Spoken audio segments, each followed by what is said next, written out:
advocate अभिपलका Raigarh आज बहुत खुशी आ गौरवर कथा कि आमर बहुजन समाज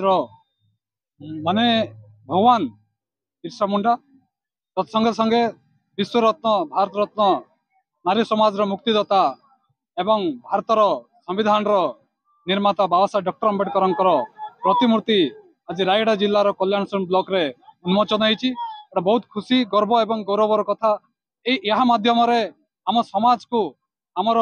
मूल निवासी बहुजन समाज इतिहास समस्त पाखे पहुंची पार एवं जो संघर्ष करी आम मान अधिकार देइछंती आम इतिहास जहाँ रही आज लोकलोचन को आसब घरे घरे पहुंचब जहाद्वारा कि आमर समाज रही जो अन्याय अत्याचार जहाँ भी होची समस्त मुकुलिया गोटे माध्यम एवं गोटे रास्ता एवं अधिकार मिले बोली आशा आम रखीचु जहाद्वारा कि आमर कल्याण सिंह तत्संगे संगे रायगढ़ जिलार हजार हजार लोक आज एठारे उपस्थित होती एवं यही सभा को उपभोग कर समाज जो महापुरुष मान मनोवादी मान द्वारा जो लुचई रखा जाइतला से महापुरुष मान आज आग को आसुंच आग को देखा जाउची एथरे आमे निश्चित भाव